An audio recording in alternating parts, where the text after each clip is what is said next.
Kurt Knispel is often cited as one of the most skilled German tank commanders of the Second World War. Popular accounts credit him with 168 tank kills, but historians caution that no surviving wartime record confirms this exact number. Many of his unit's records were destroyed in the chaos of the final months of the war. What is certain is that Knispel was a soldier of extraordinary skill. Calm under fire, deeply familiar with every aspect of his tank, he served across multiple fronts, from the streets of Kharkov to the open fields of Kursk, and through the forests, villages, and river crossings of Hungary, Silesia, and Czechoslovakia. In Panzer IV, Tiger I, and Tiger II tanks, he survived engagements that destroyed many others, relying on tactical precision, terrain knowledge, and flawless coordination with his crew. This is the story of Kurt Knispel, his battles, his tanks, and the man behind the legend. Kurt Knispel was born on September 20th, 1921, in Salisfeld, Sudetenland, a region of Czechoslovakia that would be annexed by Germany in 1938. He joined the Wehrmacht in 1940 at the age of 19, beginning as a tank mechanic. The technical training he received on engines, transmissions, and gun systems would repeatedly save his life on the battlefield. After mechanical training, Knispel became a gunner and later a tank commander. Even as a young soldier, he displayed precision, calm under pressure, and initiative. He learned how to maintain his tank under fire, improvise repairs, and coordinate maneuvers with his crew, skills that would define him in combat. Knispel's first combat came during the invasion of the Soviet Union in 1941, operating a Panzer IV. The Panzer IV was a medium tank with a short-barreled 75mm gun, adequate against light Soviet armor but vulnerable to T-34s and KV-1s. In one engagement on the open fields of Ukraine, Knispel's platoon encountered a wedge of T-34s advancing across farmland. Knispel maneuvered behind a low ridge, using it to conceal his movements. He waited, observing the lead tank, and fired a single precise shot, disabling it instantly. The second T-34 attempted to flank his tank, but Knispel anticipated its movement, pivoted his turret, and destroyed it before it could engage. He then withdrew to a secondary position, using terrain to shield his tank while continuing to fire at the remaining enemy. Later, his engine was damaged by artillery fragments. Under fire, he and his crew repaired it in place, returning to combat. These early experiences instilled in him the importance of positioning, timing, and crew coordination. The battles for Kharkov introduced Knispel to urban warfare, a dangerous environment where every corner, rubble pile, and ruined building could conceal enemy tanks or infantry. During one engagement, Knispel's Panzer IV advanced down a bombed-out street. A KV-1 suddenly appeared at a T-junction, its 76mm gun aimed directly at him. Knispel reversed behind a ruined building, exposing only a portion of his front armor. With a single, carefully aimed shot, he destroyed the KV-1 before it could fire. He then repositioned, using the destroyed tank as cover, while coordinating with infantry to protect his flank. Urban combat demanded constant vigilance.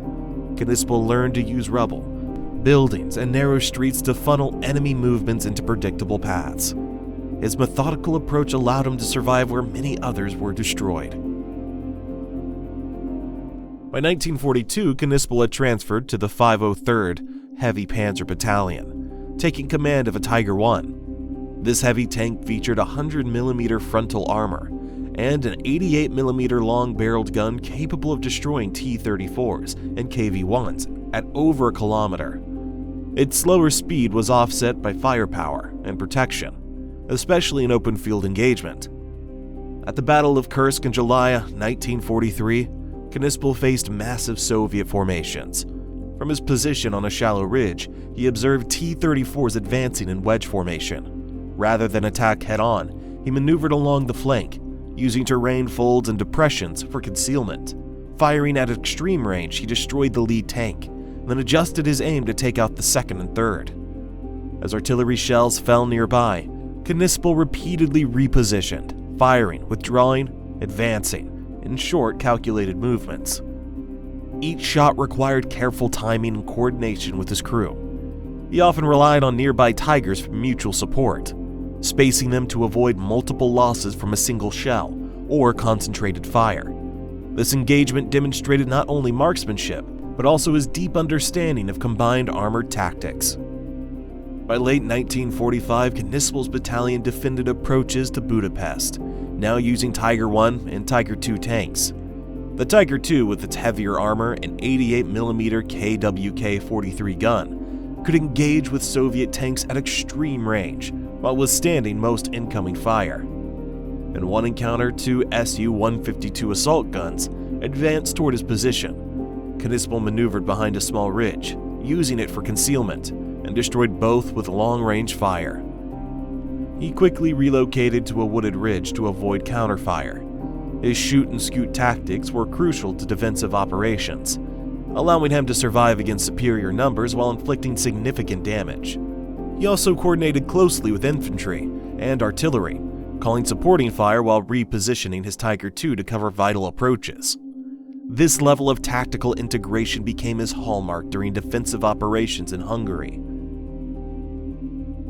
During the winter of 1944 and 45, Knispel's unit moved to Silesia to delay Soviet advances into industrial regions. Outnumbered, he relied on terrain, careful positioning, and tactical knowledge.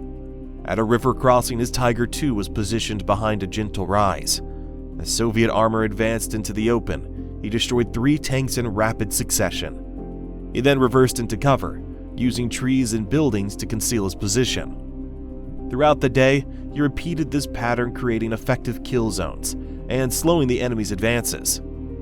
Even when fuel and ammunition were scarce, Knispel continued maneuvering, exploiting villages, forests, and small hills to funnel Soviet armor into areas where his heavy tanks could dominate.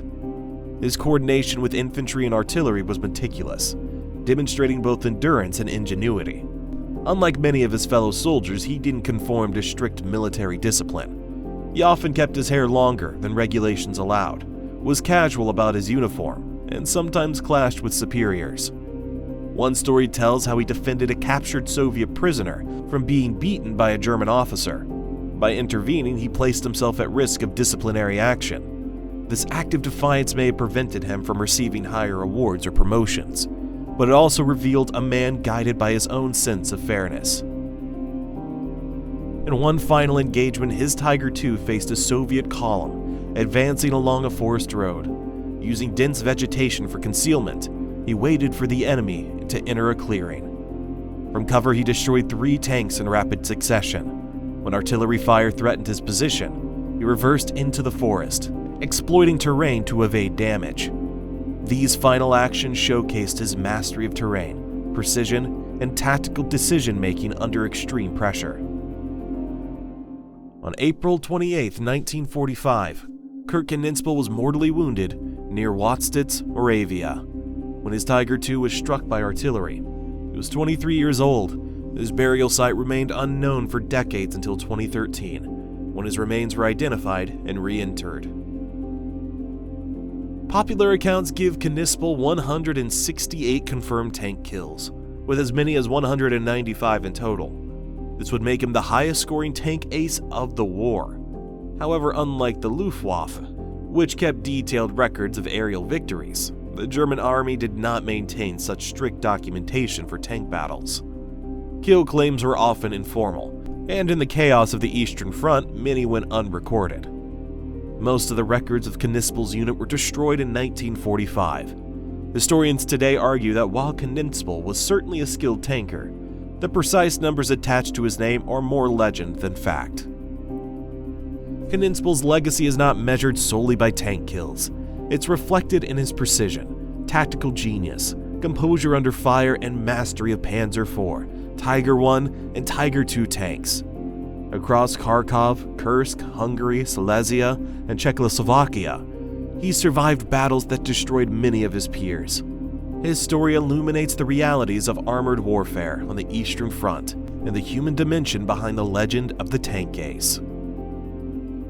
Thanks for watching. If you want more forgotten stories from World War II, make sure to like, subscribe, and hit that notification bell. There's more history to uncover. See you next time.